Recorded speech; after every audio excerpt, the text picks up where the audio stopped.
Добро вечер. Цените на нафтата бележат пад на берзите за 6% и повторно паднаа под $100 за барел. Доколку продолжат додат во надолна линија, властите очекуваат од идната недела цената на нафтата да се намали и кај нас. Премиерот Мицкоски уверува дека состојбата е стабилна и дека во земјава има доволно гориво и струја, како и резерви на мазут.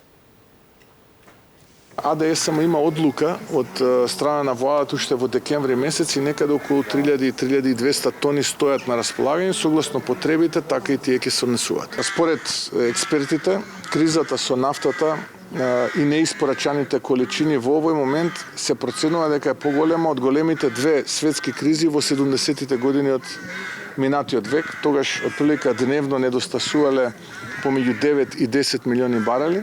Денеска недостасуваат меѓу 11 и 12 милиони барели. А одговорот на Иран на предлогот на САД за прекин на војната не е позитивен, изјавил за Reuters висок ирански функционер, додавајќи дека Техеран се уште го проучува предлогот. Одговорот на Иран наводно е доставен до Пакистан за да се испрати до Вашингтон. Иран го проучувал предлогот на САД за прекин на војната и ги смета неговите услови за прекумерни, објави иранската државна телевизија, цитирајќи функционер кој рекол дека Техеран ќе ја прекине војната кога ќе одлучи, иако неговите услови бидат исполнети. Во меѓувреме, портпаролката на Белата куќа Керолин Левит вечерва во овалната соба изјавила дека американскиот претседател Трамп сака мир со Иран, но е подготвен да покрене пекол ако земјата не ги прифати условите на Америка. Опозицијската СДСМ вечерва одржува седница на Централниот одбор на кој што според најавите ќе биде презентирана новата предлог програма на партијата, а која ќе треба да биде усвоена на престојниот конгрес на социјалдемократите закажан за 7 јуни. Новата предлог програма на партијата, која содржи конкретни мерки и политики за граѓаните, вечерва ќе биде презентирана пред членовите на одборот, а се очекува и негово проширување со неколку нови членови. Меѓу имињата кои се споменуваат се портпаролката на партијата Богданка Кузеска, поранешниот подпредседател на Собранието Иван Анастасовски, Слободан Чокревски и градоначалничката на Македонска каменица Сонја Стаменковска. Според изјавите на Филипче, најавените исклучување од партијата на Петре Шилегов и Јован Деспотовски нема да бидат тема на вечерашната седница на Централниот одбор на СДСМ. Јавното обвинителство најавува дека доколку бидат утврдени елементи на кривично дело во случајот со постапувањето во Народната банка, каде што вице-гувернерки 3 месеци носеле одлуки со истечен мандат, ќе постапи согласно своите надлежности. Случајот идната недела ќе го разгледуваат и антикорупционерите, а за однесувањето на гувернерот Славески, кој ја обвини Канал 5 за тенденциозност, денеска реагира од ЗНМ и од самостојниот синдикат на новинарите. Маја Стојановска.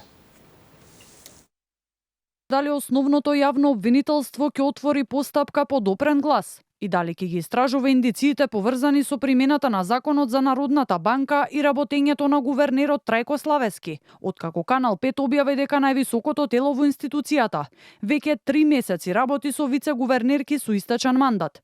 Јавното обвинителство ги следи информациите и доколку бидат утврдени елементи на кривичното дело, ќе постапи согласно своите надлежности.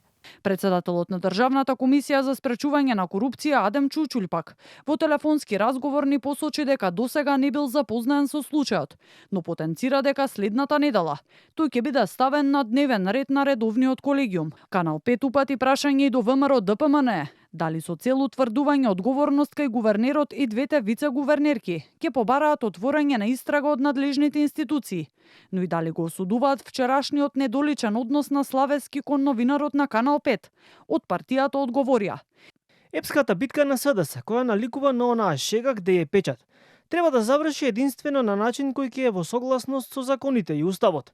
Пратеничката група на ВМРО-ДПМН ќе постапи во согласност со законот. Стои во одговорот од партијата, додека во однос на однесувањето на Славески додаваат. ВМРО-ДПМН не се согласува и осудува било кое навредливо однесување кон новинарите и медиумските работници или било кој друг субјект. Сметаме дека таквото однесување е недолично и ја охрабруваме критичката мисли и слободата на медиумските работници. Воедно повикуваме на обострано почитување на правилата и кодексите. Обвинителството да отвори предмет за гувернерот Славески, денеска повторно побара од СДСМ, откаде сметаат дека ваквата состојба во институцијата може да има сериозни правни импликации врз функционирањето на Народната банка. Постои основано сомнение за незаконито непостапување на гувернерот, институцијата функционира во спорен состав и одлуките донесени во такви услови можат да бидат правно оспорени. По вчерашното непримерно и подценувачко однесување на Славески кон новинарот на Канал 5, кој побара легитимни одговори на прашања од јавен интерес, денеска реагира и од Сдруженијето на новинарите на Македонија и самостојниот синдикат на новинари и медиумски работници, откаде велат дека јавните функционери треба да покажат повисоко ниво на политичка култура, а новинарските прашања да не се третираат како непријателски чин, туку како составен дел од јавната отчетност. Ваквиот настап е недозволив за носител на висока јавна функција. Новинарите не се должни да трпат омаловажувања, инсинуации и префрлање на вина, само затоа што поставуваат непријатни, но легитимни прашања во интерес на јавноста. Наместо аргументи и отчетност, јавноста виде обид новинарските прашања да се представат како напад, а новинарите да се дискредитираат пред камери. Вчера Славески обвини Канал 5 за тенденциозност, а прашањата за неговата работа ги оцени како атак врз Народната банка. Да. Тоа што чекавте од половина година за огласот, тој истечен. Добро, за тоа разговарајте со вашиот уредник и прашајте го кои се мотивите за овој напад на Централната банка. Јас многу добро ги знам. Оставка ли поднесете? Молам? Оставка дали поднесете? Сериозен сте? Сериозен сте? Не, дали сте сериозен? Не може. Вчера реагираше и Македонската асоциација на новинари, откаде велат дека е недозволиво функционерите кои имаат обврска да одговараат на новинарски прашања, да ги третираат како напад врз институција.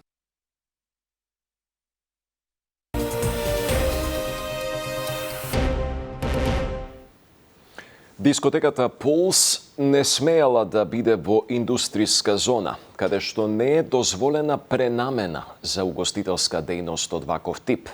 Сведочеше градежен инспектор од општината Кочани на денешното судење за трагедијата. Од општината барале од ДПИ и Министерството за економија да не се издава лиценца за работа на кабарето. Детали има Јана Јосифовска. Општина Кочани навремено го поништила известувањето за користење паркинг простор и побарала од Државниот пазарен инспекторат и Министерството за економија да не издава лиценца за работа на дискотеката Пулс, бидејќи објектот се наоѓал во зона за лесна и незагадувачка индустрија. Ова го истакна сведокот Драги Илиевски, кој е раководител на секторот за градежно земјиште во општината на денешното рочиште за пожарот во Пулс. Илиевски појасни дека објектот се наоѓал во зона каде што не е дозволена пренамена за угостителска дејност од ваков тип. Првично во октомври 2012 година, општина Кочани дала позитивно известување на барањето на Дејан Јованов за користење на јавните паркинзи во таа зона, но подоцна истото било повлечено, откако дознале за вистинската намена на објектот. Имаше едно барање за паркинг места од Класик ДМ преку Дејан Јованов. Ние одговоривме дека може да се користат паркинг места за лесна индустрија. Барањето беше пред да стане Класик угостителски објект, односно на 3.10.2012 година. По одредени сознанија дека таму ќе се прави дискотека, ние решението за дозволените паркинзи за лесна индустрија го поништивме. Известувањето го доставивме до Класик и до Дејан Јованов. Натаму го известивме Државниот пазарен инспекторат. Тогашниот градоначалник Радко Димитровски имаше исти такви сознанија, па го праша Министерството за економија на 19.10.2012 година дали е поднесено барање за лиценца и дали е дадена лиценца за дискотека во тој објект. Одговор не добивме. На 6.11 испратив барање до пазарниот инспекторат да не се издаде лиценца на Класик ДМ за дискотека. Вториот сведок Дејан Рашков, кој бил секретар во општина Кочани, изјави дека не знае колку точно дискотеки и кафулиња има во градот. За Пулс првично кажа дека слушнал, во еден наврат бил и гостин, но за кафулето Класик, вториот објект на Дејан Јованов, сведокот кажа дека воопшто не бил запознаен. Не знам колку кафулиња има во Кочани, ниту колку дискотеки и ноќни клубови. За Пулс сум слушнал, но надпис не сум сигурен дека сум видел. Може би имало над вратата. Не сум слушнал ниту за кафуле класик. На претходното рочиште обвинителството побара да повлече 13 сведоци од својот список, а денеска беше постигната согласност да бидат повлечени 4. Дел од одбраната реагираше, велејќи дека во овие сведоци има клучни детали за тоа кој ја донел и запалил пиротехниката, а воедно и за тоа кој колку помагал и спасувал животи во копната вечер.